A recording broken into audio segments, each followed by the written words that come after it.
ਮਾਓ ਨੇ ਚੀਨ 'ਚ ਕਰੋੜਾਂ ਚਿੜੀਆਂ ਮਾਰੀਆਂ।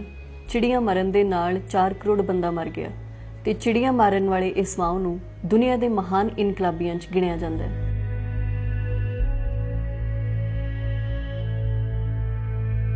ਸਤਿ ਸ਼੍ਰੀ ਅਕਾਲ, ਮੈਂ ਗੁਰਦੀਪ ਕੌਰ ਗਰੇਵਾਲ ਪ੍ਰੋਗਰਾਮ ਸਿਰਨਾਵਾਂ 'ਚ ਤੁਹਾਡਾ ਸਵਾਗਤ ਹੈ।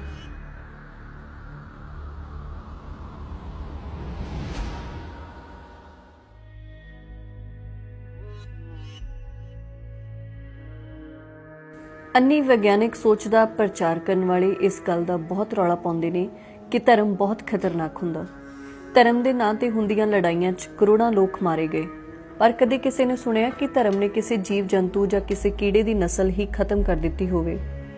विग्यानक सोच के नां ते विग्यान दीयां काढां ने जीव जंतुआं दीयां नस्लां मुका के दुनिया नूं तबाही दे कंढे ते लिया के खड़ा कर दिता है।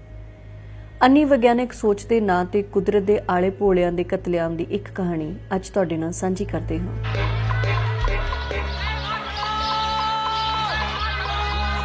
एक कहावत है कि चिड़ियां दी मौत ते गवारां दा हासा, पर इतिहास ने वो पल भी वेखे जदों करोड़ां चिड़ियां दी मौत ते गवार नहीं, सगों विग्यानक सोच का प्रचारक एक बहुत वड्डा इनकलाबी माओ हसदा सी।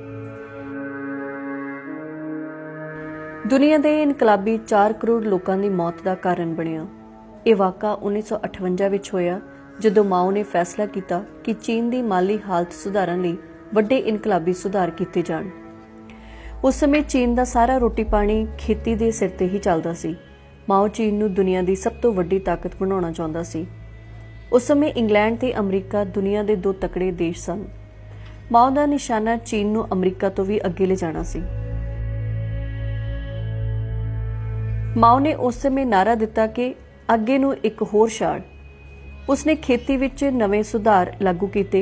उसने फसलां खाण वाले 4 कीटां मच्छर, चूहे, मक्खियां ते चिड़ियां विरुद्ध मुहिम चलाउण दा ऐलान भी किया। उसका कहना सी कि ये तरह तरह दीयां बीमारियां फैलाउंदे ने ते इस करके इन्हां नूं खत्म कर दिता जावे।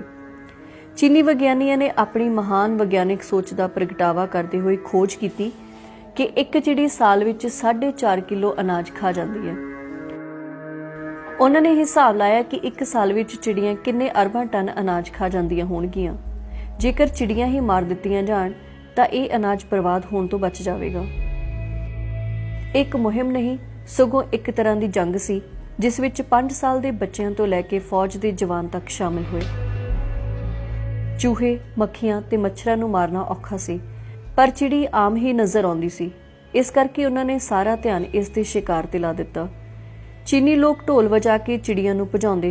वो विचारे अणभोल पंछी खड़ाक तो डरदे थल्ले ना उतरदे ते जद थक के थल्ले डिग पैंदे फिर लोग उन्हां नूं मार मार के ढेर ला दिंदे। माओ अणभोल कुदरत दे बच्चिआं नूं मारन वाला सब तो वड्डा इनकलाबी बन गया। चीनी लोग भेडां वांगू माओ दे कुदरत नूं तबाह करन वाले हुक्मां ते फुੱਲ चढ़ाउंदे। उन्हां ने चिड़ियां दे आलणे आंडे उन्हां दे बोट लभ लभ के अग ला के फूक दित्ते। स्कूलों में चिड़ियां मारन वाले नियाणिਆਂ ਨੂੰ इनाम दिते जाते। लोग मरियां हुई चिड़ियां दे हार बना के अपने गल विच पा के घूमते। माओ दी इनकलाबी फौज ने पहले ही दिन लगभग 2 लाख चिड़ियां नूं मार दिता।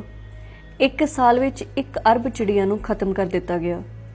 उस समय का ही एक वाक़ा है जदों बीजिंग विच चिड़ियां दा एक झुंड पोलैंड दी एम्बैसी विच जा लुकिया तां लोकां ने एम्बैसी नूं घेर लिया।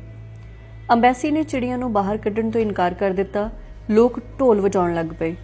चिड़ियां डरदियां एम्बैसी दे अंदर ही उड उड के मर गईयां। चीन विच लगभग चिड़ियां दी नस्ल का खात्मा कर दिता गया। असल विच माओ दी महान अन्नी विग्यानक सोच ने कुदरत की तबाही मचा दी। उसने भोजन चक्कर तोड़ दिता। चिड़ियां दे मरण नाल जिहड़े कीड़ियां नूं चिड़ियां खांदियां सन उन्हां दी गिणती बहुत वध गई। वो फसलां नूं खाण लग पे।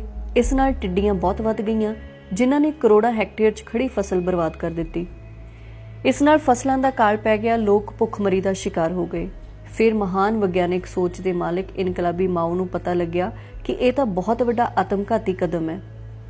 उसने ये मुहिम रोक दी, पर उदों तक बहुत देर हो चुकी सी। इन्नी भुखमरी फैल गई कि लोग भुखे मरन लग पे। 4 करोड़ बंदा काल पैण नाल मर गया।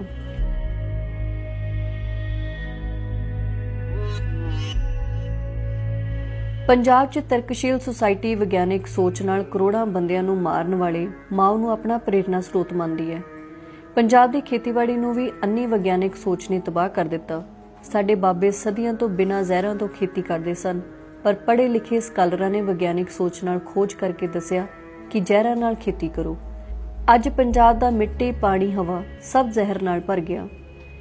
ਅੰਨੀ ਵਿਗਿਆਨਿਕ ਸੋਚ ਤੇ ਚੱਲਣ ਦਾ ਹੀ ਨਤੀਜਾ ਹੈ।